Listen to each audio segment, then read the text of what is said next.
Here we go. Well, hello, and welcome back to Within Crisis. I forgot what my keybinds were, so the show took a moment to actually get going. We are back with episode 13, Games, Films, and Plenty of Cheese. If you want to know what that means, make sure you stick around as we have a fun show.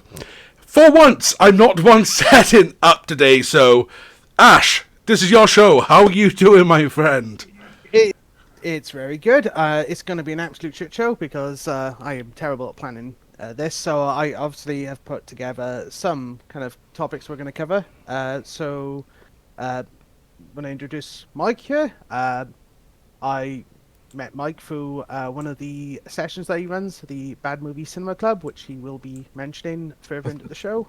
Mike, do you want to give an introduction on this one? Yeah, man. I mean, that's not specifically true. I think did you not? We just rocked up at the pub together, and then There was like, that too, yes. yeah, we locked eyes, and you were like, "Do you like games?" And I was like, "Yeah." And do you like games? Yeah. And then we talked for like 3 hours about games at the bar. I think at the time I was chatting to Anya, the owner, about obviously I'm going away in September and for my trip, and I was at the time you kind of walked in, I was talking about Japan, and I think that's where the games element definitely. That's it, got man. brought up. Yeah. Yeah. So my name's Mike Diamond. I just live in Cumcan, and I love video games and films and stuff. I put on a thing called Bad Movie Club at the Cumcan Hotel every Thursday. Just it's a bit of fun for free. It's a bit of a, I don't know. It's a bit of a lie, really, because some of the films aren't that bad. That you just have to watch them in a different way. And one of the good things about it, sitting around and taking the piss out of something, like collectively, is great fun. It's much more of a bonding experience, isn't it? Yeah, and I gotta say though, obviously I've been turned up to a few, and obviously turned up to the one next Thursday. You have the shorts at the start, and I think there was one that I remember seeing on your last month's one with the Sonic short, and I think Paul certainly loved that one. Yeah, man. Over the years, I've probably one of my favorite things to do is collect weird YouTube videos. I've got a playlist of about 300 videos now, and I only started putting it together recently for Bad Movie Club because there's so much weird shit on the internet. It's great to watch. And back when I was a teenager, watching Sky, you'd have to wait until 2 o'clock in the morning, and that's where all the weird shit would come out. You'd watch like MTV2 late at night and see some bizarre music videos, or you'd flick Bravo on, or the Sci-Fi Channel. They had something called Headfuck.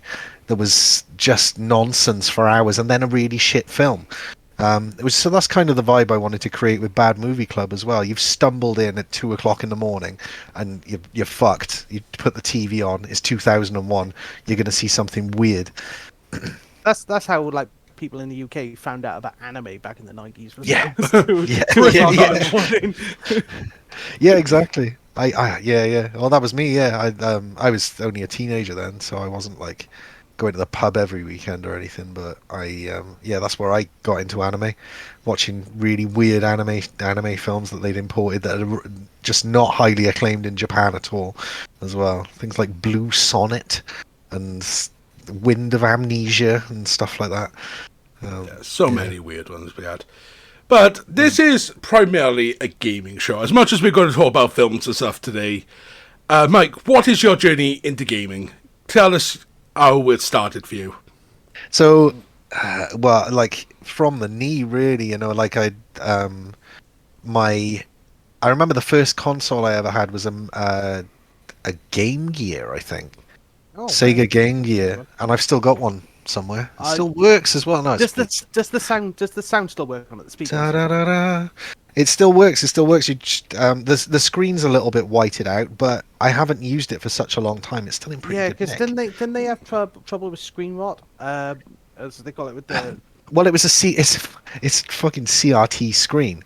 In a console, it's super. Like the batteries last for 4 hours, and you need 6 AA batteries or something like that. I remember a bargain. I remember a few years back, I picked up a Game Gear for 50p at a car boot sale. Yeah. And when I looked up online, how much can I sell this for? There was ones like obviously we were out the box and they were going quite cheap. But when I looked and there was like, the sound, the speakers are broken. Speakers are broken. So because Mhm. I had put batteries in, checked it, and the speakers worked, and I think I sold it for about 50 quid. Hell of a profit. They're going online for about 110 quid now. Fuck's sake. Hardware like game hardware has gone shot up in price. Some of the consoles are worth a lot more than they used to do. I'm sitting on a few things. I've got a Commodore Amiga 500 Plus that I Wow. do want to sell at some point because this is my games room. It's fucking tiny, and the Amiga's like this big. Yeah, Amigas are pretty big. Yeah. The BB. And then you need the place for a mouse and stuff. You know, I've got it as a because it's the first like desktop console I ever got. So It's an Amiga 600. what would have been your first game on that Game Gear then? The first game I ever played on the Game Gear was a game called Junction, and it was shit. It was fucking awful. It was a puzzle game where you've got to make. It's basically the game where you make the liquid flow the right way by putting the right pipes in yeah. place. It Yeah, was that basically. It was like terrible. A mobile game. But then Axe Battler was a game I played a lot. So it's a Golden Axe RPG. For the Game Gear exclusively, I think. I don't think it was on the Master System because the Game Gear was a Master System with updated sound and graphics, really. 'Cause they So did that was bring one of out my first Streets of games. Rage on the Game Gear as well, didn't they? There was a Game Gear. Did version they? of Streets of Rage. I don't know I'm if I not ever sure played about that. the Game Gear. There was a good Shinobi game on the Game Gear. That was really cool. Where you got different coloured ninjas and they all had different powers, and you had to kind of choose the right power for the right level and stuff. That was kind of cool. But then, so that was my dad. You know, I'd watch him play games and play games myself, like sit on his fucking shoulder and watch him play something. But then with the Amiga, I was all into point and click adventure games, and me and my mum would sit there and play through puzzles and things like that. Because point and click adventure games were ridiculous back then. Like they were, especially like the Monkey Island games and stuff. There was one where you had to steal a dog. Like you had to figure out that you could pick up someone's dog, stuff it into your jacket, and use it for a little puzzle. It's bizarre. Great games as well, because Broken Sword's one that's near Broken my Sword heart. Broken Sword is pretty cool. I've played through 1 and 2 a few times. I've got one of them here, but then I also like things like Myst and stuff as well, where you Myst was very interesting. Riven. I played Myst 3 not that long ago, and I really enjoyed it. It was awesome and really rewarding as well, because I remember Myst being so hard that you had to get a magazine sometimes to look it up to see what you needed to do. I'm sure we had like a guide in a magazine that we used, me and my mum, eventually, with some of the puzzles. But Myst 3 I managed to work through on my own without any hints or anything, and that was really rewarding. That's on the PlayStation 2. Pretty good. So yeah, it was like that. So it was Amiga stuff, point and click adventure games, Monkey Island, Indiana Jones, things like that. And then I got PlayStation when they came out. So I got into 3D gaming and stuff like that. I think the first game out on the PlayStation or played on the PlayStation was Alien Breed. Not Alien Breed, sorry, no, Alien Trilogy. Alien Breed. Oh, Trilogy. Oh, did Alien you ever get to Trilogy. the Queen that boss? Yes, level? I did. I played that it right music, through. Yeah. That music would just cause the worst anxiety attack ever. It's horrifying. It made Yeah. that level far more horrifying than it should have been. Yeah. No, Alien Breed was on the Amiga as well. There was like it was just like a run and gun, like top down thing. So then I got in when I was a teenager, I got into RPGs, so I was really into the Final Fantasy series and literally absorbed RPGs for a long time until I I'm was in still my stuck in 20s. that boat. Well, this is the thing, man. I was doing it for a long time, so I just played everything. I got back into SNES games and played a lot of SNES RPGs and things like Seiken Densetsu and a combination of different things, the Secret of Mana games, all that sort of stuff. But then recently, I haven't found RPGs as fulfilling as I used to. My tastes have changed, and now what I really like is probably puzzle platformers is like my favorite genre now. I like something that gives you a bit of headwork, but it's got to have a bit of skill as well. But then there'll be anomalies as well. Mario Kart Wii absorbed me. Like for 8 years, I played that game solidly until they got rid of the Wii Online server. I definitely agree with you there. Like for me, I've always been strictly like kind of turn-based RPG and rolling over now into action RPG, seen as the new generation. But I remember one time my brother picked up a game for my birthday, Black and White, Lionhead Studios. Obviously, Yeah, I remember. Fable. And obviously that's kind of a top-down godlike game. And Yeah. I was so drawn in by that game. It was fantastic.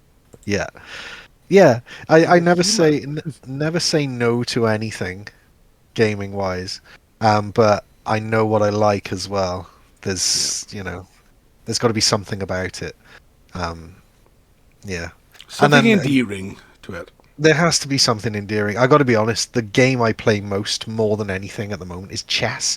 I play chess online like constantly. That's probably the most gaming I do. In day to day, and then I'll pick up something else. I'll just pop into my room and pick up a weird title or something and play it for a few hours and chop and change all the time. That's the way to do things. Yeah, especially adulting as well, and you can't. That's the thing. It's very hard to be a true RPG player when you're trying to hold a full-time job, because it's just to try and sit down, and then also if you've played a few hours and then you don't sit down and play it for another few days, you're having to kind of remind yourself, especially older RPG games. They're not very forgiving in like you don't remember. You just load the game and you're at this point. You're like, right, what have I got to do? What have I just done? I can't remember the last. Someone just told you a very obscure piece of knowledge that you need to progress. Exactly. Where like most modern And you games had a now- few pints, Yeah. and you was tired. Exactly. Where now you load a game up and you got this little glowing like directional kind of line following you, and then you Yeah. got in the corner. Oh, this is your next mission. Here's the map. Yeah. The amount of yeah. times that I'd be playing through like a 16-bit RPG, like Tales of Fantasia, and then I wouldn't find time to play it for 3 days. You switch it on, and you're like, "What the hell's going on? Where am I?" Now I have to remember everything. There's literally no cues in my environment to where I'm supposed to go. I'm going to have to go everywhere until something happens. Yeah. Yeah, that's the issue with gaming, is if your memory's a bit on the fritz, it's like, okay, should I just start again at this point? Especially if you're replaying something, because that's what I'd do. I must have played through all of the Final Fantasy games a good handful of times. 6, 7, 5, 4 I've only played once. 10 I've played 2 or 3 times through. 8 many times through, and 9 probably once or twice, but not with as much enthusiasm. 8 is the I one got- I've obsessed with, probably the second most. It just, Yeah. just want to Counting point out 14. the teddy at the back. I was quite impressed with my knowledge here, Paul, of obviously of 8 and 14 to remember it, but I think it was because of recent missions of 14. Was I? Oh, shall I show remember him and six? see if he gets it as well? Yes, yeah. Okay, bear with. He said he had a very obscure character from 8. And I said, yep. I Well, know. it's time to pull out the occult magazine and find the abduction of the cows, the Easter Island head, so we can find Yes, Poo Poo yeah, and yeah, give him an yeah. elixir. You've got him, man. You've got him. Yeah. Yeah, and, my knowledge of 8 is pretty good. Yeah. It's my favourite, to say the least. He's got me to thank me for this one, but he has got the Final Fantasy 8 figures up on the wall. I did collect a few of them, but like Yeah. the cases were quite Oh, wait. weren't the best. Yeah, I can see the There's Squall and Cell up there, I think. Or is it no. Irvine? Nice. No. Yeah. Is it Yeah, Irvine? I don't know, man. My gaming tastes have changed so much throughout the years. I'll go into something quite deeply and then I'll come back, but I'll stick with a style or a genre for quite a while.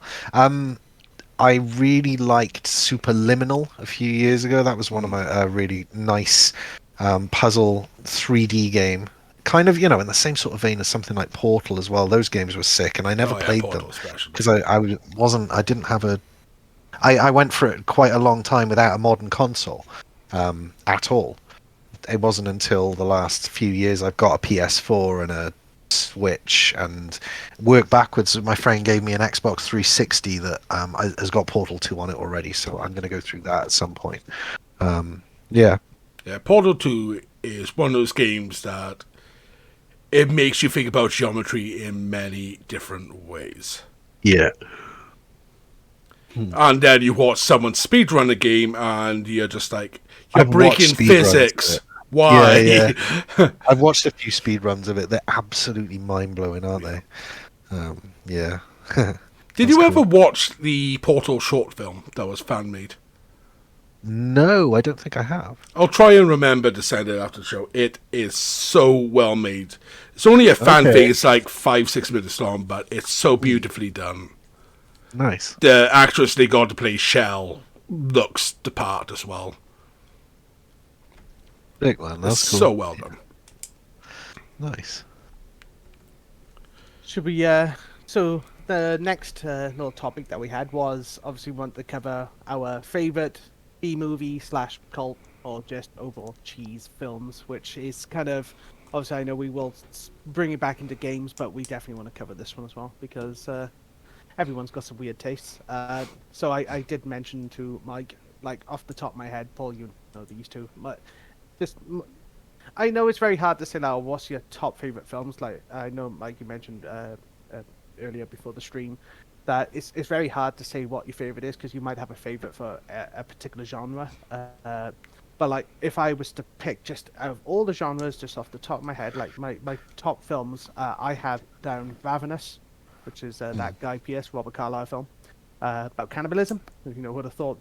Which is quite worrying when you think my top two favorite films are that and George A. Romero 1985 Day of the Dead. Also technically my top films are cannibal films. Yeah. Yeah. Essentially. I mean, You just wanted some man pig, that's all it is. Yeah. it is kind of fascinating, isn't it? Man pig, long pig. Yeah, that's the one. Man pig. I guess South Park stuck in my head too much, that's the issue. Man Bear Like Pig. that. Yeah. Man bear peg. Yeah. So the thing is, I just used to, I used to just wander in HMV and I go that one and take it home and watch it on a DVD player because there was no streaming. So I ended up with some really cracking, bizarre films growing up. I had Reefer Madness on DVD for years, and I must have watched that film like 10 or 15 times, maybe more. I just used to chuck it on like every so often and watch clips from it and things like that. I studied film and I was a filmmaker for a little while, so I had that opportunity to get into some weird stuff, but they never really celebrate it in film school. They're like, ugh, no, it has to be Wim Wenders and fucking Wings of Desire and shit like that. But Then you just go, look at Clerks. Look what I did. yeah. Well, this is it. It's not. Yeah, art is going to art school is a pain because it's full of people who are failed artists who just want to try and make you do the art that they like. So like that was my introduction to film school. Yeah, it was like I'm an artist in this genre. Everybody try this thing that I do. Everybody do it. And it's like no, they just promote people's self-expression. So like all of that stuff was kind of I don't know. I wrote a paper on like independent cinema and covered Reefer Madness and things like that. I got a decent grade, but my favourite obscure film, whether it's bad or not, is The Wizard of Speed and Time, which I have lovingly on VHS. So it's a meta as fuck film. So it's like the film is about the film. The Wizard of Speed and Time is about the making of the film that's being made, whilst the film is being shown that you're watching about the film. Is this an episode of Community now?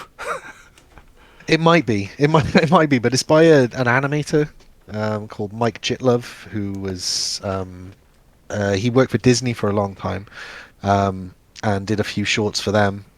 But the work that goes into it, he's a special effects wizard in this film and makes all these special effects things for Hollywood, but they cheat him out of loads of money, which is actually what happened in real life, and the film does really badly. And the film did really badly, which is why no one's ever heard of it, and you can't buy it on DVD, only VHS. So yeah, it's absolutely insane, but brilliant at the same time.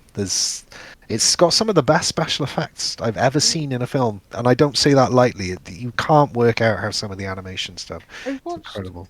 I watched a film. It's a more recent film, but like I didn't realize it was based on an actual film. It was an Eddie Murphy film called My Name's Dolomite. Dolomite. Oh yeah, yeah. Yeah, and that similar thing. The film that I didn't realize, like them showing them filming, making a film, but that film was an actual thing, and then the whole premise of them making the film was like that guy just wanted to create a big action film, but just doing it on like a shitty budget. But the film itself was them making the film, and yeah, I thought that was fantastic. I thought it was a brilliant film. Yeah, luckily for me, I knew of Dolomite through something completely different. The Insane Clown Posse released 2 films. The first one, Big Money Hustlers, featured Dolomite doing a montage training scene. I'm sorry, man, but you say the Insane Clown Posse have made 2 films. Yes. Why have I not heard of this? And You got Big Money Hustlers, which is a crime film, and Big Money Rustlers, which is a western. Just want to point Man, that's going on my list of trailers. Oh, they straight are away. terrible movies as well. They are cheesy crap. as There anything. you go, Mike. There you go. There's 2 recommendations there. He was asking the other day for recommendations for the Bad Movie Club, so Yeah, just That's to the give thing, you a man. sample of dialogue. So the one saying is Shaggy 2 Dope. He plays a character called Sugar Bear, and it's like they call me Sugar Bear because I'm sweet and fuzzy like a pear. That's the sort of dialogue you get throughout the film. Amazing, Then man. Violent J plays Big Baby Sweets, and it's like, who's Molly Miss Big Baby? My Molly motherfucker. Yeah, it's so cheesy. It is a terrible film that you just need to watch just to watch. Just another little recommendation. The Haunted World of El Super Bisto. Oh, zombie. Yeah, that animation, because obviously some of the animations that you've concluded in your snippets, that would be a brilliant contender for it.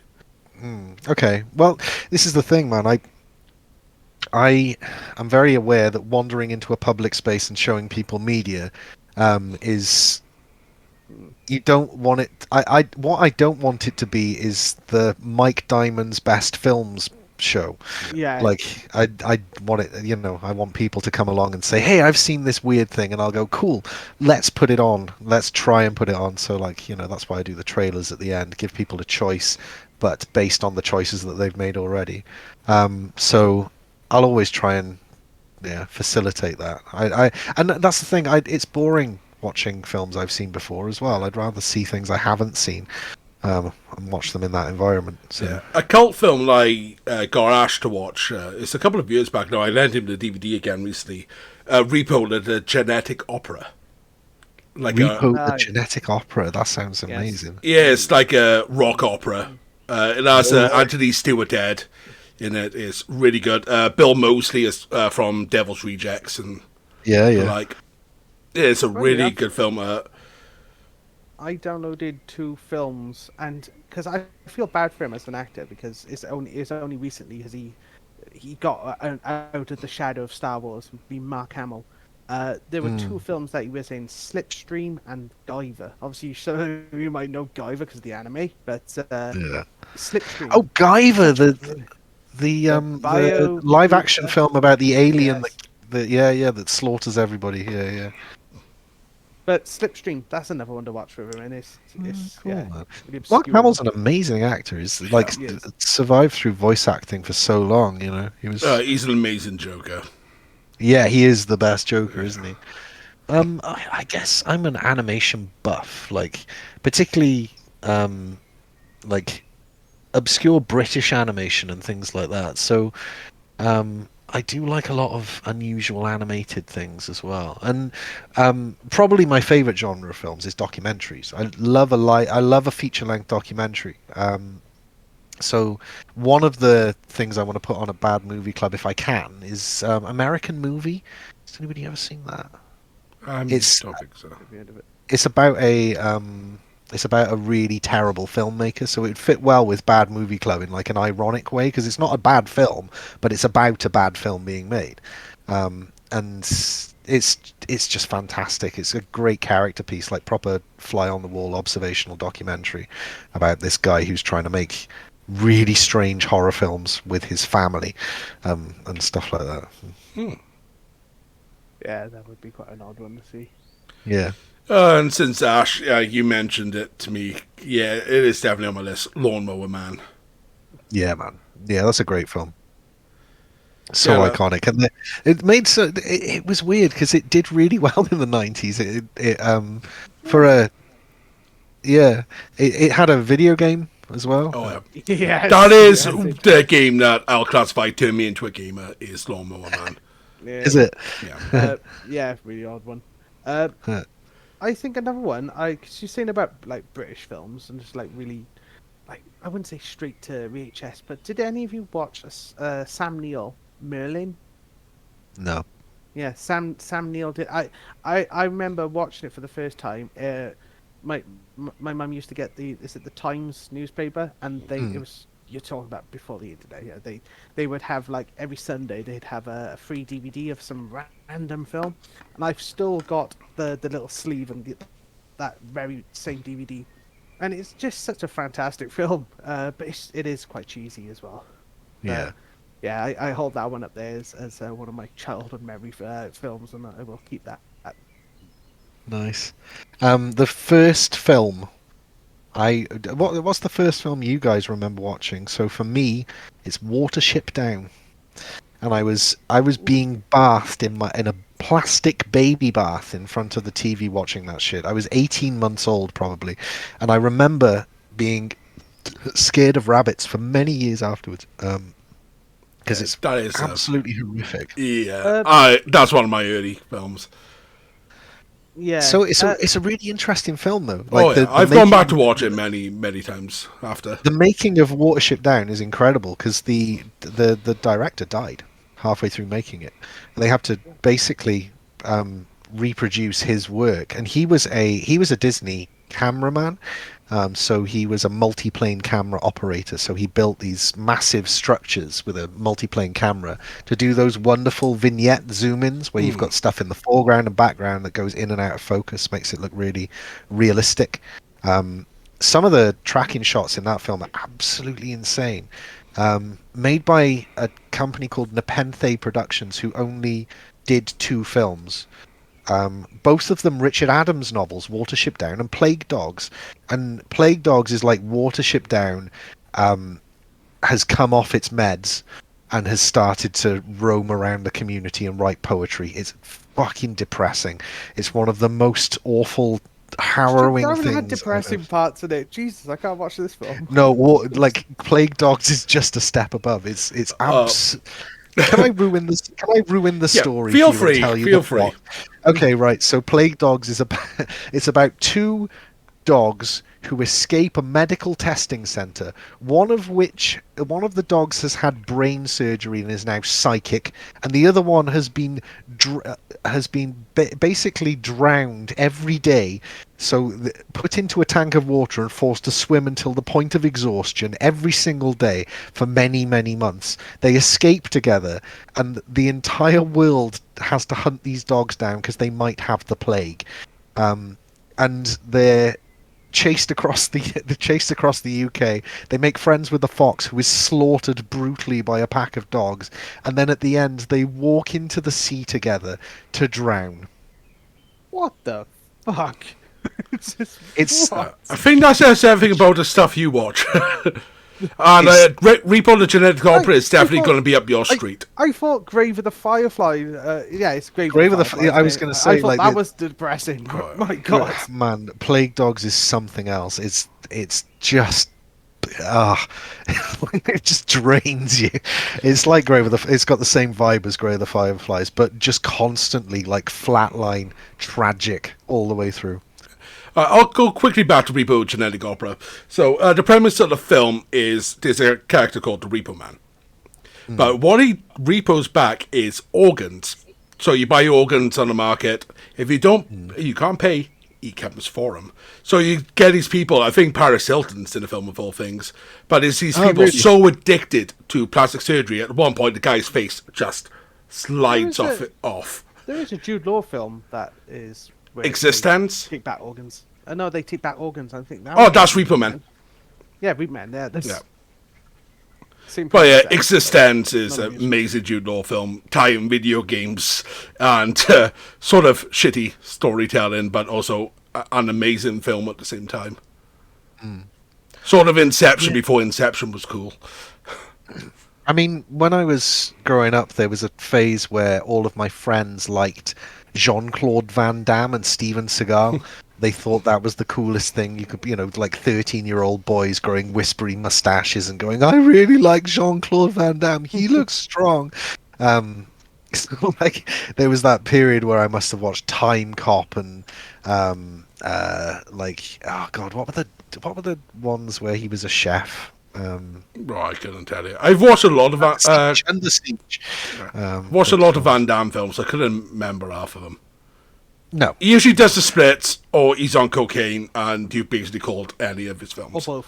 Bloodsport was another one. Yeah, Bloodsport I remember a lot, and it'll be a future topic of the show today, but Street Fighter is still one of my favourite films of his, and it's also a shitty video game film, but it's What was still his name? very endearing to me. I only know as Gomez, but what was the actor's name? Raul Julia.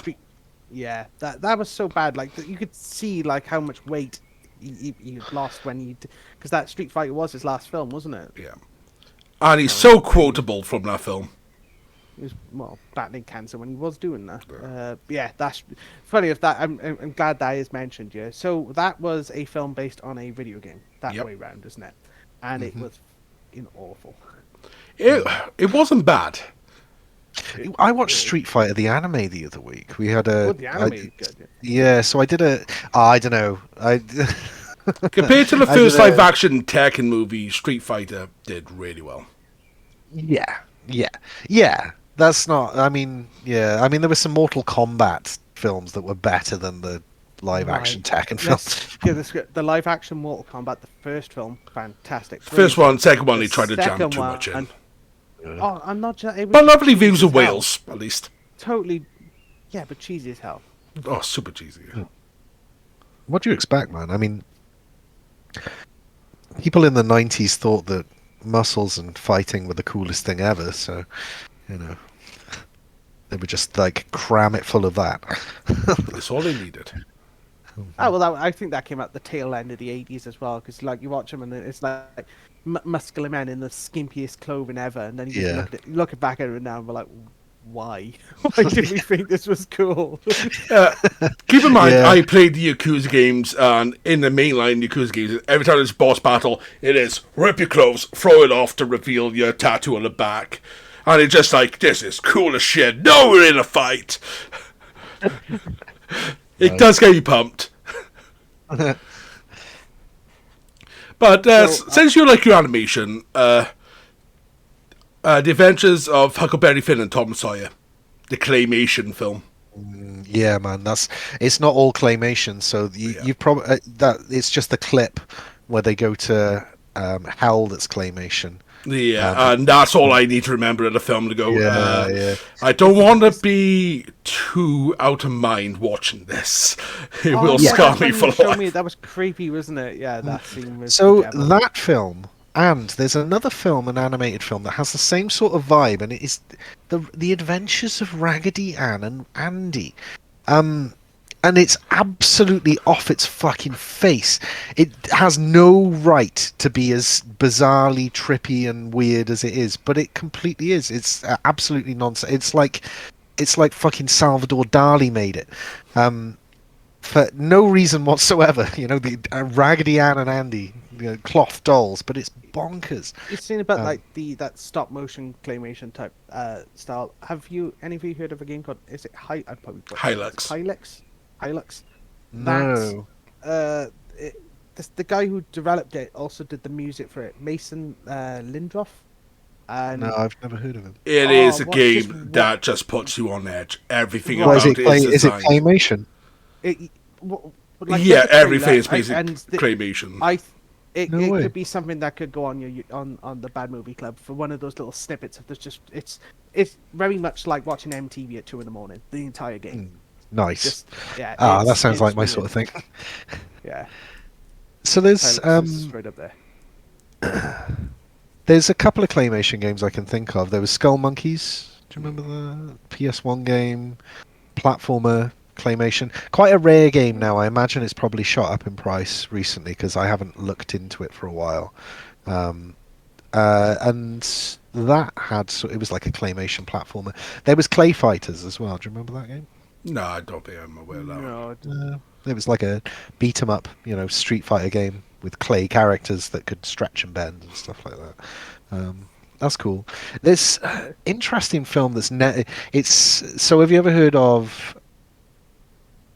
Okay, let me think of something else. So there's a series of animation films that have taken a very long time to make, and we did a cartoon club. So me and my friends do this cartoon club every so often where we just featured films that have taken a while to make. And there's one that they never think is going to be finished called The Overcoat, and it's a Russian animation, and it's stop motion cutout. So it's made with individual pieces of paper making up people's movements. And they've been working on it for 40 years. A 3-man production crew, and they haven't got so far because every so often the animator gets better at what he's doing and decides to remake the whole film. So like they're pioneering they're pioneering these cutout animation techniques that you would it's mind-blowing how good it is. Absolutely beautiful. All individual pieces of paper with multi-plane cameras, so everything's done on a multi-plane, so there's this real sense of depth to it.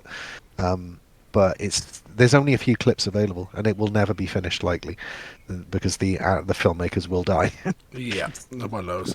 I remember watching like the behind the scenes of Kubo, the Two Strings.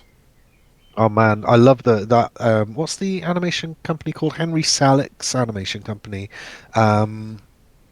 They also did Coraline and the Box Trolls, and The Nightmare Before Christmas was them, except Tim Burton's face and name and he wasn't anything to do with it. Everyone's like, Tim Burton's The Nightmare Before, and it's like no. He was basically working on Batman. That's where he was. Yeah, he designed the characters and a base premise, and that was it. That was his involvement. Yeah, he was an executive producer on it, which he was basically out the back smoking and going, Tim Burton agrees strongly with this. And no, it was a guy acting as Tim Burton. It's like, yeah, I'm just acting because I can't be asked to phone him on the other side of America while he's filming Batman to see if he's okay with this. Just say yes. Yeah. Everyone's happy. Have you guys seen them?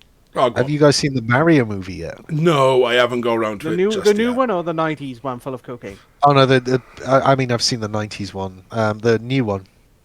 No, not yet. It's on the list. It's my nephew's birthday, so I was gonna take him to go and see it. Yeah, fair. It moves at a decent pace. I'm not sure whether I like it or not, but yeah. But this is the perfect segue into our top movies based on video games. Ooh, okay. So it is a top movies based on video games, or the other way round as well, because it can be obscure. So I'm gonna say this one here. This game is not a direct off a film, off a set of films, but I don't know if Paul know where I'm going with this one. A particular animation studio. I'm pointing up the poster here. Yep, there. So when it was came as a massive surprise, on the PS3, the Ni no Kuni. And obviously can't see that poster, unfortunately. Can't see that poster right there. But you can see the Cerberus relief behind you. That's not the Vincent Valentine, sorry. That is Vincent himself. Yeah. No, so it's this one back here. It's the Studio Ghibli one. Let's see if As I you can can see, drag the it's the camera. Howl's Moving Castle right there. But yeah, that Ni no Just about, Kuni, there you go. that game, it was something about that. Just the animation, it's just like eye candy. It's just really nice to look at, and the story was fantastic as well. But it was just, I think it was just the actual animation itself that kind of really drew me to that game, and I played the living crap out of it. And yeah, I even though although there is now actually a film that is based off Ni no Kuni, so you can actually bring it there. So it was a set of films that spawned a game, and a game that then spawned a film. So I would definitely mention that one. How about you, Mike? There's so many. I mean, it depends how loose we're going. So, I mean, one I mentioned earlier, one of the first games I played and really remember enjoying was LucasArts' Indiana Jones and the Fate of Atlantis. So not a game based on a film. It was more like a game in itself based on a franchise. Because LucasArts, at the time, didn't have the rights to Star Wars.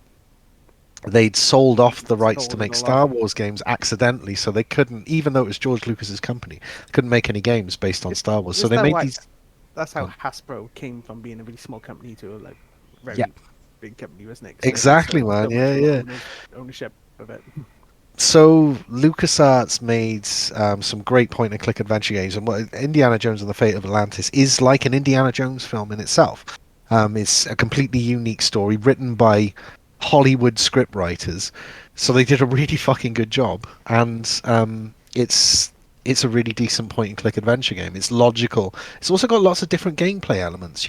There were fighting bits, there were overworld map bits where you had to follow lots of different things, but it was essentially a point-and-click adventure game. That was pretty cool.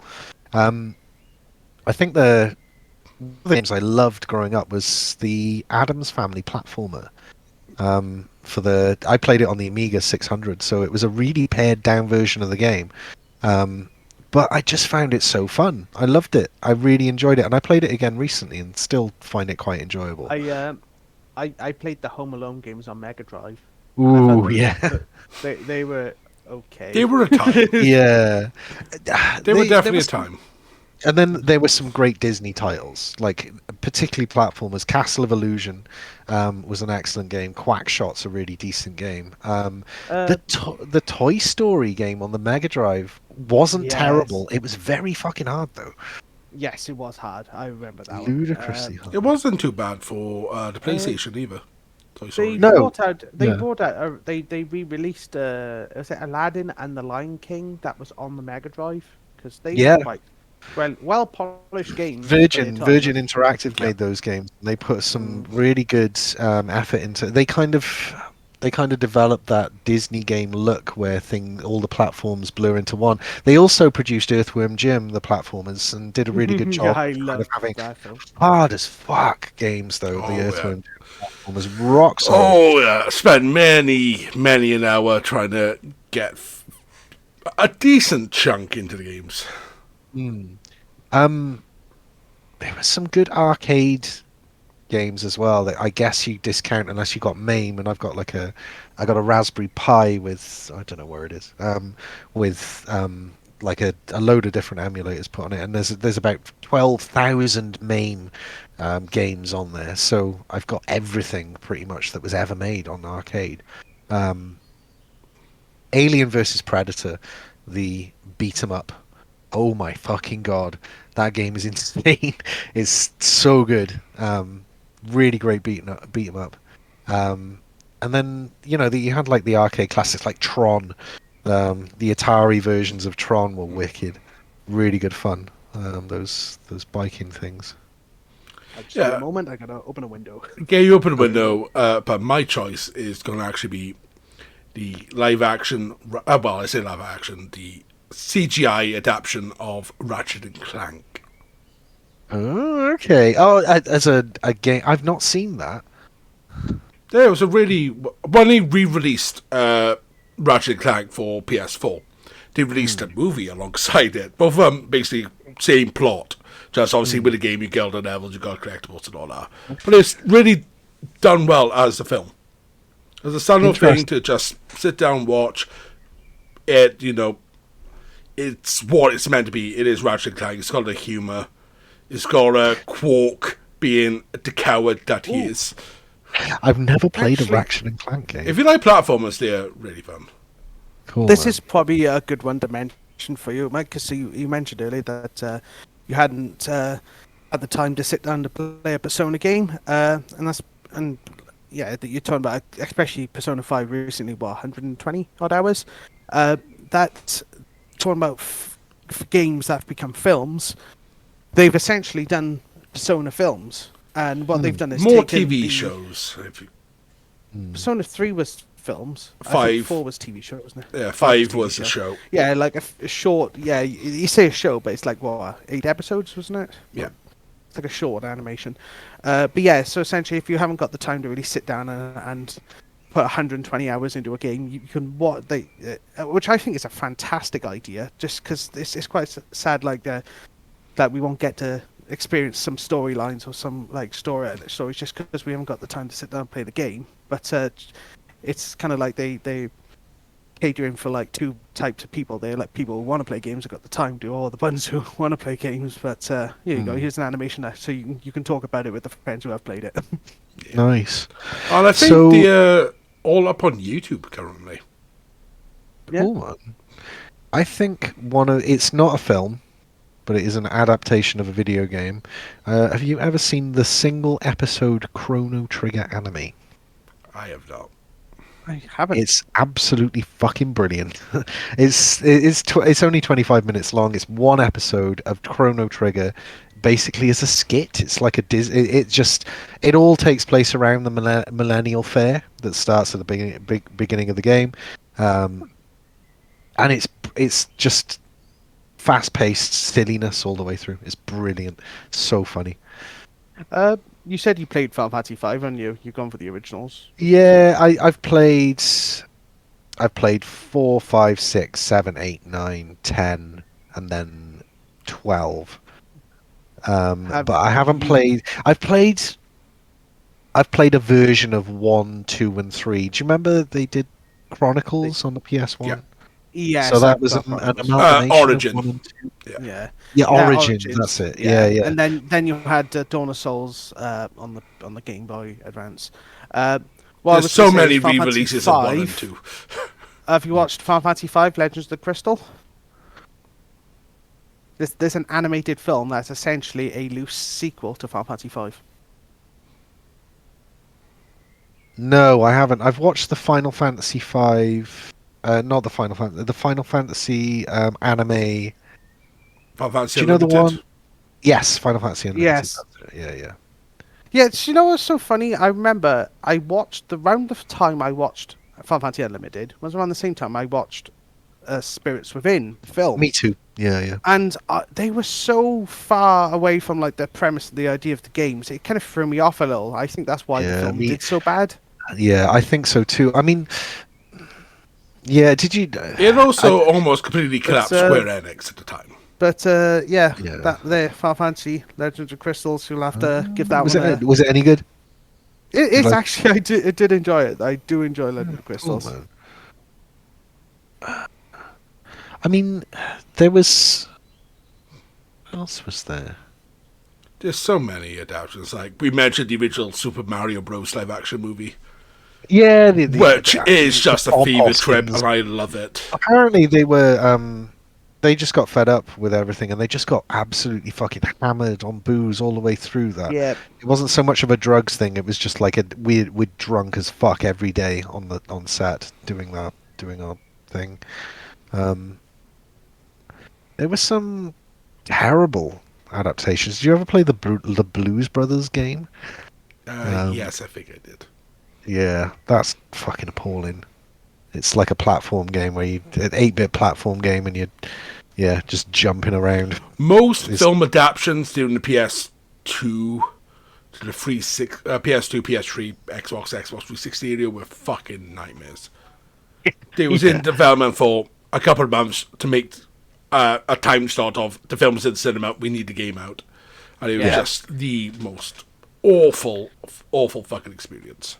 well, I think obviously a couple of them have been mentioned in a particular YouTuber's channel. But like, if you think like The Crow, for example, when he covered the game, or obviously the adaptation of the film, and that was just diabolical. Oh, for City of Angels. Yeah. Yeah. But yeah, there's so many terrible games based on movies, like the Friday the 13th games, the Nightmare on Elm Street games. So you got terrible movies based on games though as well. You got it that way round. So obviously Doom. you got more you got Street Fighter, Doom, Alone in the Dark. Alone in the That one's Dark. a bit I forgot that Doom was a film. Yeah, Damn. Yeah. Dwayne Johnson, wasn't it? Yeah. Oh yeah, it was. Yeah, 2005. It's got the Silent Uh, Hills, Resident Evil. yeah. The Silent Hill films and the Resident Evil films have done relatively well because they fit into that kind of And tacky I- horror. Yeah, Resident Evil film 1 and 2, and then I just ignore the rest because they were just. Sorry. They're milking the Just, franchise at that just point. well, AKA so forwards. It's like milking the franchise / the director's wife. The director's wife overinflated ego, because it was Mila Jovovich's husband who was the director, isn't it? Is it? and also Paul the Anderson. producer, I don't know. Oh, Paul West Yeah. Anderson, whoever it was. Yeah, and he recently did Monster Hunter, and she's in Oh, that really? too, isn't she? Yeah. So there you go. Monster Hunter wasn't a bad film. Yeah, that was right. That's because it had what's his name from Tony Jaa. Tony Jaa. Yeah, what was the films that he was in? Ong That were Bak. fantastic. On back, yeah. You nasty little fighter. Oh. So- he's a tiny little guy, but he's tough as shit. Okay, different spin on things. What do you think is the franchise that has produced the best games consistently? Film franchise. I want to say Jurassic Park. You've got the Mega Drive game, which although is a tacky platformer, has got a great kind of vibe to it. I Look, love There are a the lot of music. indie in Jurassic. You have games. the park management games. Evolution of- 1 and 2. yeah, which are really good as Are well. they? Okay. Yeah, no, Josh, I can't argue with that. The That's the arcade game, the rail shooter. Is Oh, I fucking remember that as a amazing. kid going to Yeah, Barry yeah. Island They were and playing that fantastic. Puff Call. absolutely fucking yeah, absolutely Yeah, brilliant. I I've got that on remember- my name. I remember the one in the one arcade machine. When I think it was when Lost World came out, and you had the cart, but you had the gunner comes out, the little side cart Yeah. as well, and they had it. Yeah, That's that was it. fantastic. There's another one as well. The top down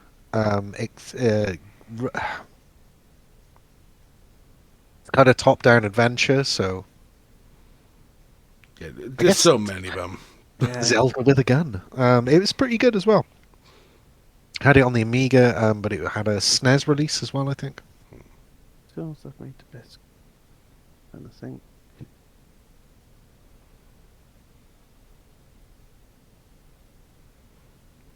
While can't Ash is comment. thinking you, we're just going to fill the year, so it's not just dead Full silence. Tumbleweed. No, keep going. I'll probably. Why? No, Prince of Persia went from games to film, didn't it? Yeah, Like, it did. It did. Was that Jake Gyllenhaal? Was Jake in the Gyllenhaal, film, yeah. wasn't it? Yeah. With Ben Kingsley as the main bad guy. But they were good games, and they. Yeah. So I played Sands of Time on the PS2, and I played those, and I thought they were fantastic. And I didn't realize it was actually a Mega Drive game. I didn't know they were. Well, it was before that. It was before that, yeah. Yeah. I think the Amstrad was the first computer. That's what I mean. played I it was. on. I was. I was. Download the shocked. Atari. At the time, I was only aware of the PS2 games. Yeah. Yeah, no, it's one of the first games I remember playing was Prince of Persia. I didn't really grow up with a lot of 8-bit machines. I mean, I had a Game Gear. That was an 8-bit machine, but it was a weird interim period where 8-bit and 16-bit were kind of blurred because the Game Gear was better than the Master System. The graphics and sound were much better.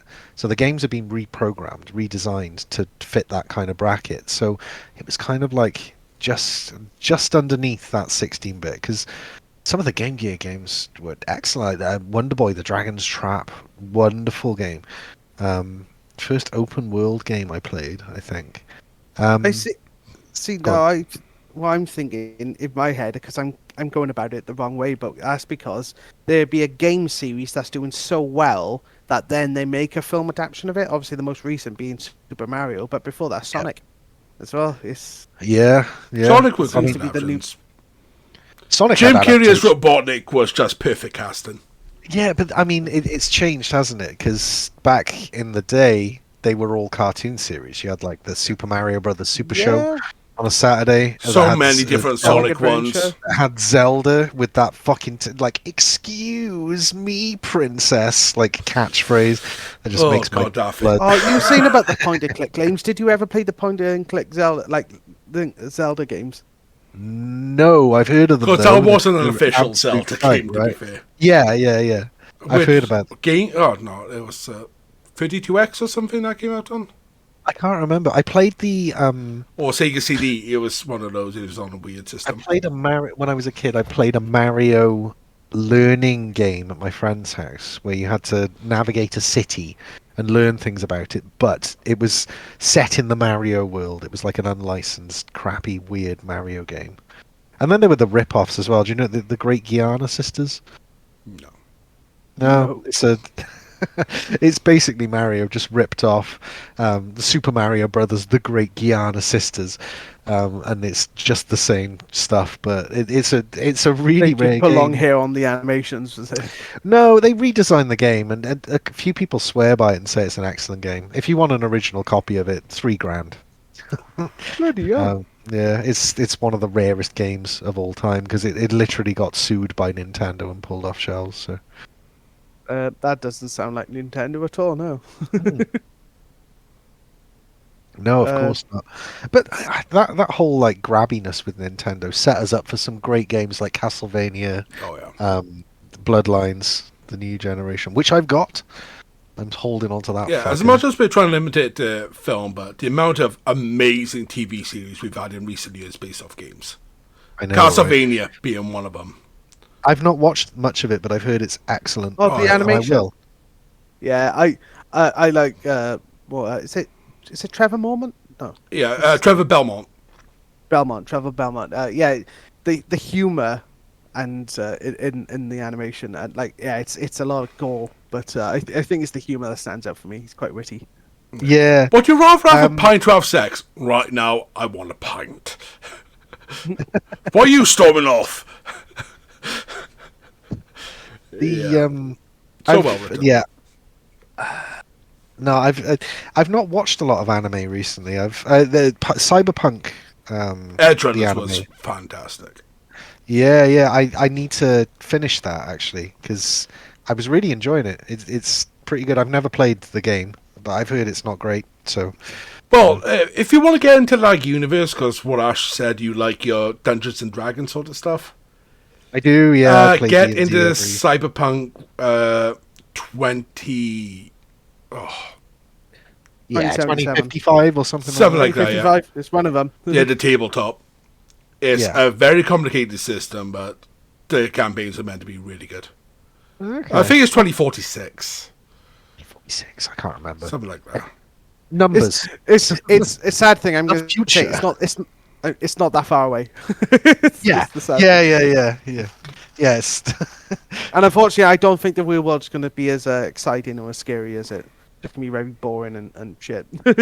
I think you're probably right. But yeah, recently we've had the Last of Us adaptation, which is, in my opinion, is probably the best faithful adaptation we've ever had of anything video game related. The only complaints I've heard about that are people who clearly haven't played the game, and they're like, "Oh, why did they do this?" I'm like, "They were following the game." Oh, but they were literally staying true to the game. They did a brilliant job of doing so. Yeah, it's one of those shows that if you've played the game or watched the show, you've got the same story beats that you care about. It's like that opening with Joel's daughter dying. You could talk to that to someone who's only watched the show. You could talk to it with someone who's only played the game. It is so easy to cross-pollinate the talk space between the two. I guess, like, let me show you a couple of weird games that I've got that you probably haven't heard of. Because I love to collect things on original format. So,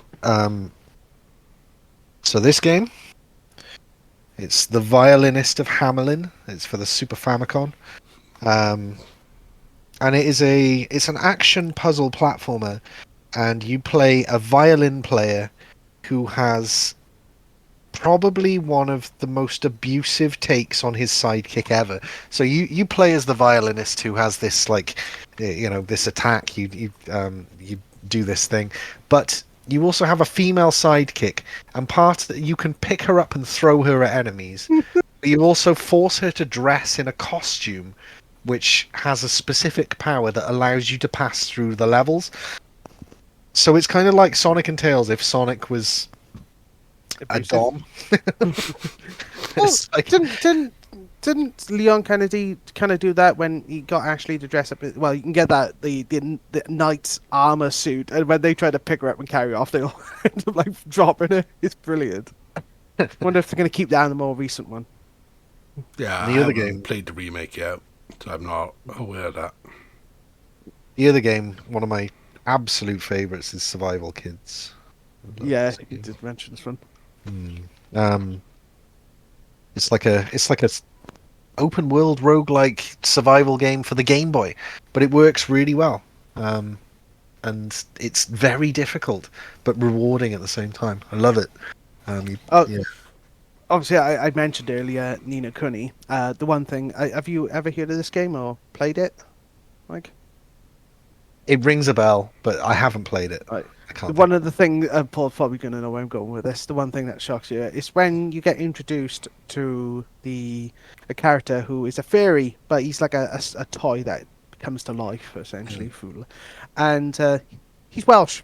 And then, like, okay. so they Proper got tidy he's that is, Oliver boy! Yep, and Welsh accent. And as soon as I heard his accent, I was like, oh god. And yeah, it's Rodri Davis, isn't it? And funny enough, a friend of mine used to run a kind of a Comic-Con down in Newport called Geek First. And, Oh, yeah.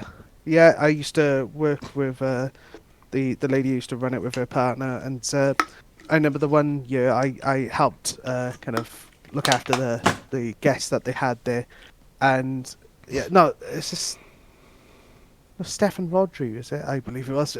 He has a minor part in one of the Harry Potter films, and Okay. he plays a character in Gavin and Stacey. So everybody that came up and chatted to him, it was either a Harry Potter reference or some reference from Gavin Stacey. Obviously, What's a Curran being the most obvious. But and I could see he was just killing his soul. He was like, I am an actor. I have done many other things, and like, Gavin and Stacey was. I fucking hated that show. and that fucking arsehole's coming back from the US as of today, isn't he, James? Oh, Corden? James. Yeah, James Corden. Yeah. Right, God. back on topic, anyways, I know, like, could the world get any worse? You know, like Ukraine war, like China's like fighting against, potentially gonna attack Taiwan and all that James standoff, Corden's and James coming Corden coming back to Britain. Couldn't get any worse than that. No. But I remember chatting with him, and I said, I know you as one of your other roles as Drippy, Lord of the Fairies. And as soon as I mentioned it, he just started laughing, and he said he went to the studio where he had to like record, and he said the lines, and then they said, "Could you say it a bit Welshier?" And he had to really put it on.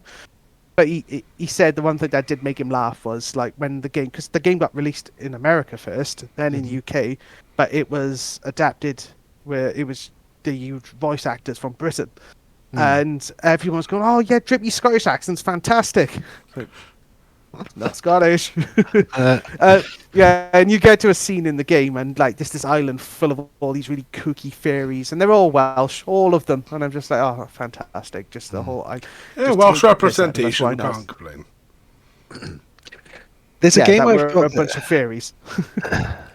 I've got a game that's based. It's in a. So it's a really unusual and unique game within a series, never been made into a film. It's just worth mentioning. The Adventures of Lomax. Heard of it? No, Max. No. It's a Lemmings game. Hmm? It's based on Lemmings, but it's a platformer, and it's fucking hard as fuck. It's a 2.5D as well, so like you can enter the background and foreground. Relatively rare PlayStation game, but it's got this wonderful like British art vibe to it. Where is it? Me and Ash will have to try and catch you out now on some obscure games. Yeah. We're certainly not going to catch him out on obscure films. Repo see Genetic the Opera I characters. managed to catch him out on, so that's a point. Yeah, man. Yeah. Right, That's the thing, man. My knowledge of modern games isn't that no, great. this is going Like- to be a PlayStation 1 game. Oh yeah, okay. It is. I want to call it sort of an RPG because it is. It's also horror based, done by a Japanese studio, which was Horror- licensed under Midway Games, I believe, at the time on Capcom. Okay. Set in Aberystwyth, I believe, in a monastery. Yeah, here we go. I know he's going with. Is this Oh, Kadelka? or... Kadelka. Yeah. Yeah, I've not played it, but heard of it many times. It doesn't look like my cup of tea, to be honest. No, it is looks very- insanely difficult as a game. Yeah, a turn, but yeah, it's proper like an art. Yeah, it looks so slow. It's just also one of the ones that you actually have an inventory management system. So you start off with a gun, and in your first battle, you can use all your bullets, and then you're left with a knife, and that's it. Nice. From what, because I remember Luke, my friend Luke tell me about it, is that like just random battles take like a few good minutes to get through, and like it's very slow in that. It's very sense, like, tactical.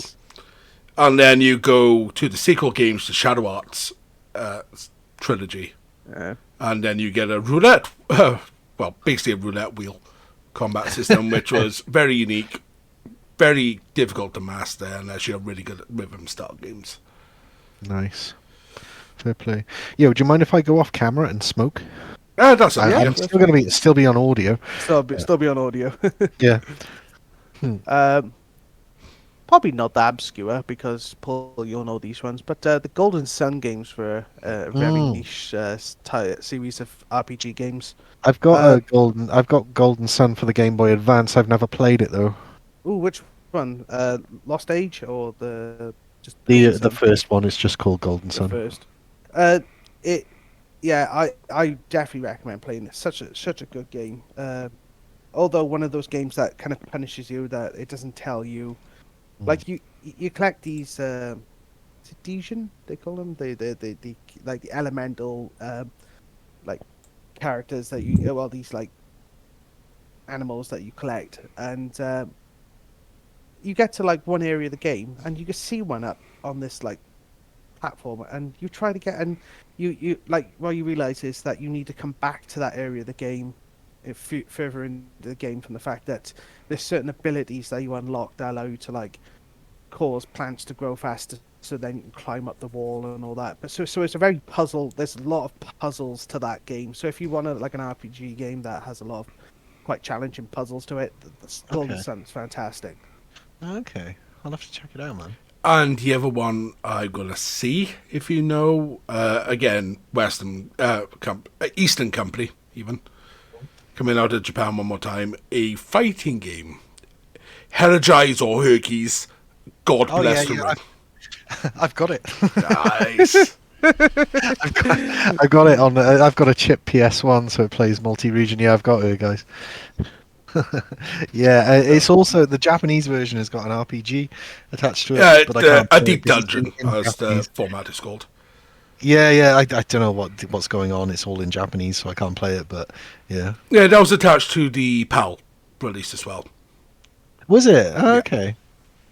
There was The PAL Bouncer as releases. well. The reason I go for Japanese titles is because you can pay hundreds of pounds for those PAL titles. Like a PAL title of Guys is so expensive. It's why I'm glad I got a Super Famicom, because a lot of those games are playable in English, but they're so much cheaper, and they're in great condition as well, because Japanese people look after their shit.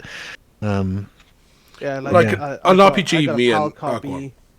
I got a PAL copy of Legend Dragoon, and Well, I was about you to know bring up. that you can pick up. Yeah, you can pick up a cheap copy of an NTSC copy for about 30 quid, but Yeah. copy you're looking at about 120 easily. Yeah, sealed. A sealed American one, you're looking at about $100. Sealed UK back 15 years ago, give or take, was £400. That was 15 years ago. Yeah, totally. It's a lot more now. Ooh. I've looked into getting a Legend of Dragoon, but I don't know. I like my RPG. It's love a has unique died one. A little bit. Yeah. It's like we had a podcast episode on this recently. I think 2 shows ago, funny enough, where it's a game that makes you nostalgic for that era. It might not be nostalgic for the game itself. You can never have played Legend of Dragoon, but you play it. But you'll feel nostalgic for that time of games. Like everything about it just has those notes that takes you back to that era. Yeah. And it's worth playing just for that. Do you mind if I have a pee break? Well, we can start getting ready to wrap up if you want. We've been going for Okay. an hour now. So, So the outro essentially is obviously this will be quite a difficult one for you, Mike, because you did say you kind of stick to older games, but we're talking about future games that are coming out, but that can include like remasters, like obviously with the Pixel Collection of Final Fantasy had just recently come out, Uh-huh. or but yeah, if movies, there's any- or upcoming movies as well. Yeah, fair man. Upcoming games. I mean, like you already mentioned, the Final Fantasy Pixel Collection. I'm gonna have to go through that because those are games that had they hold a lot of like nostalgia for me, Yeah. so they're good to play through. The new Zelda game, obviously, I love Zelda. I came to it quite late. I think I played Ocarina of Time in like 2016, I No, want to as late say. as me, Twilight Princess was the latest for me. Well, that was the Is first it? one I ever played. Yeah. Wind Waker on Yeah. 3DS. Yeah, yeah, man. I love because I love puzzle platformers. Zelda has that kind Yeah, of yeah. vibe to me. In I love the abundance. puzzle side of it. Yeah, yeah, yeah. So that's me. Like games wise, films wise, I there's not so many films I'm looking forward to, but there's a promised new series of something called Clone High coming out. So you know the Lego Movie and Mitchell's versus the Machines and Yeah. a few other Cloudy with a Chance of Meatballs. The writers for that made an animated series called Clone High years ago. That's fucking brilliant, and that's all they've ever wanted to do. And they're eventually going to do a new version of that, which I'm looking forward to. Right, cool. Mike, if you want to give us a quick outro so you can disappear, let the people know where they can find you, what you're up to. And then me and Yeah, Ash man, will I mean- carry on for the last bit. I mean, you can look for me on Facebook. My name's Mike Diamond. If you can find me, wicked. But otherwise, the Bad Movie Club is, what I do most of the time. Every first Thursday of the month in the Kumkan Hotel. So yeah, check out the link in the group. Yeah. What's the next one will movie be for this Stuff. month? Yeah. Yeah. The Stuff. It's about a dessert entity that uh, dominates mankind. Very interesting. That's what I loved about the '80s films. They could take just a really small premise and make a good film. Where like I feel like that's lost these days now. Like they got all the big CGI, all the big graphics, and all that in the world now. But then the story's just so hollow. Or they just do remasters and remakes of things. Yeah, totally, man. Yeah. All right, Mike, if you need to run, go ahead. Nah, that's cool, man. Thank you. I'll catch you guys soon. Yeah, catch you again. No worries. Ash, Okay. how about you? What are you looking forward to that's coming up? Well, obviously, video game wise, come on now. It's self-explanatory, isn't it? But you still have to It's a tell few people. days- It's a few days before my birthday. Obviously, it's June the 22nd. It's coming out. See, and yeah, the whole reason I bought PS5 is for Final Fantasy 16. It just like obviously. Have Square you seen the Enix- controller and faceplate? That's coming up for 16. I have, but they say that may or may not come out in the bridge. It's not coming out over here, but Itai Kuji, shout out to Audrey. They do ship everything like that in Japan. Everything's Well, I would like- I Square would Enix like to- exclusive. They got a little company in Tokyo. They ship worldwide. And they have got it available. myself. Oh, ship it I'll out just yourself. ship Put it it back- out I'll there. ship it back myself when I get out there in September. But yeah, definitely. It's just obviously you had was it Forspoken was their last game that came out recently, and you had that palaver of that they were releasing the codes out to edit to people to review the Review game, copies for the and PC version just to go specifically. show that they from the get-go their lack of confidence in the game and just get it out the door, which was it's just sad because obviously Luminous Studios, and that's what happened with Final Fantasy 15. It was like they just wanted to wash their hands of it and just get it out the door, and it obviously it kind of reeked of that, and unfortunately Forspoken, it wasn't. Like I played the demo and I enjoyed it, but the demo obviously kind of just drops you in it. And I am did tempted like to the pick it battle up system. soon. It's I will get it, but I'm not paying full price for it. That's for sure. Second hand right now is 30 quid. Yeah, I could roll with that and play it. At the moment, obviously, I'm still playing through Horizon, so So and also I've picked up the Pixel collection, so going through that as well. It's just like kind of going back to that. It's nice afterward just to be able to pick up a game that doesn't require that much thought or like going into all these missions. Like Horizon is something I really want to sit down and enjoy the story because it's such a big story, and it's like watching a film essentially, like Ghost of Tsushima. Whereas when I just play Final Fantasy, I can just pick it up and go, I know, like the older Final Fantasy games, I can just know where I can carry on. So obviously 16's the one I'm looking forward to. As for films, obviously I've just recently seen the new Evil Dead. How was that? I did enjoy it. Like they've obviously when they did the Evil Dead reboot film, it's more about the horror, less about there's no humor to it, and it's the same with this one. Me and Lee seen it, and the one thing that I definitely I said afterwards, I'm like, it kind of reminded me of The Crow in like the theme had a very kind of darkish theme to, like they're in this apartment complex that's about to be like condemned and everything's just falling apart, and the atmosphere itself is quite creepy, and I and but like in the Evil Dead films, because of budget, they left a lot to the imagination, where the camera just like zooming for the first and they did actually show obviously people when the demons possess them, but they very jump scare in that you don't see them and suddenly they pop out. In this, the demons are always there. They were always in your face. So yeah, it was quite odd with that because obviously being so used to the previous Evil Dead films. But that was I did enjoy it. Excellent. As for future films coming out, there's nothing in the immediate future that I'm massively interested in. Obviously, there are the rumors of the what was it, the sequel of Beetlejuice, isn't it? That's officially in the works now.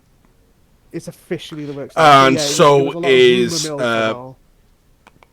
is writing for Alita Battle Angel 2. But the thing is, I would just love to watch something original, something just new. No, not based off a game, not based off maybe based off a book. Actually, there's plenty of books that could be adapted into a film. Just something fresh, because there just seems to be a lot of rebooting or just creating sequels of like films that really don't deserve. Well, not deserve, but like don't necessarily need sequels. They were just happily contained in a little bubble. Because the problem is, especially like if it was a film that came out in the 80s and has like that nostalgia factor and has a cult following now, I just don't see the point in a sequel. You'll never live up to the hype of the original. I think that's one of the things though with video games. I'll go over to my things so we could go to the outro. We could spend another hour doing the show just on this topic. Is video games have got to a point that its ability to do storytelling is on par with movies and television, so much so that video game tech is now being used in film and TV. Season 2 of The Mandalorian being one that used Unreal Engine 5 for its action sequences. But in terms of me, what I'm looking forward to is tonight I'm jumping into Lost Judgment. Can't wait for that. Nice. Other than that, Final Fantasy 16 as well. Patch 6.4 in Final Fantasy 14 in a couple of weeks. So hyped for more 14. We're fighting gold bears. We're going to another shard, another moon. We've got a shadow dragon potentially. Who knows? The story's getting crazier as we're getting closer and closer to FanFest and expansion reveal, and it's going to be a time. In terms of film and TV projects I'm looking forward to, the God of War show. Whatever comes of that, I'm praying it's going to be good. They have Cory Barlog as promised The Last of Us treatment, so that's a good sign. But please, for the love of God, Christopher Judge as Kratos. We need more. Mike Judge, the Beavis and Butthead. I know. I corrected myself. It's the Judge. Yeah, Chris Judge. We need the boy. Atreus. We need him. Yeah. He is Kratos now in the new games. And Mike, that is something PS4 era. If you want a good story, a fantastic fucking story, God of War and God of War Ragnarok. Okay, it's a father-son journey across 2 games with Norse mythology kicked in, some Greek mythology, and it's just time. The story is so well written. The performances are so believable, so raw in scenes that it'll leave an impression on your soul. Cool, man. I'll have to check those out, man. Yeah, but now we are done with episode 13 of the Within Crisis podcast. Ash, where can the lovely people at home find you? Well, we do have my Twitter account, but I am probably like completely AWOL from it. So I will obviously be jumping in on our Monday streams of doing Eureka. So I will still be involved in that when I can. Yeah, part of anything can happen Mondays. Anything can happen Mondays, you know. Usually, is Ash available Mondays? Should be what it's called. Yeah, it's just in case I have to cancel at the last minute because of just work life. Yeah. But yeah, I'm obviously quite busy in that sense, but I will obviously try to keep myself available for 14. That's for sure. Yeah. As for myself, you will find me back here on Monday, 7 p.m. to 11 p.m. BST, with Ash or without him. If we're doing 14 or anything else, Monday is our day where we just go balls to the walls, choose something on the day, and that's what we're going with. It could be 14, Deep Rock Galactic, anything else. Then on Wednesday and Thursday, this coming week will be Keeps the Cut on Wednesday. I need to iron the details out with Mag, just to see if he's available for those for the Wednesday. Otherwise, it's Persona 3 Portable. Thursday at midnight BST. I am over on twitch.tv/ReadyCheck Radio, RAIDEO, as part of the Relic Grind podcast, the Final Fantasy XIV Square Enix podcast, where we talk about absolutely everything. We tend to have a bit of fun. Last episode, we had a Love It or Leave It section, which is, what is your favourite non-Final Fantasy Square Enix title that is your sleeper favourite? So if you find them over on YouTube, please go into the comment, let them know what your answer to this is. And until next time, folks, take care. Yeah.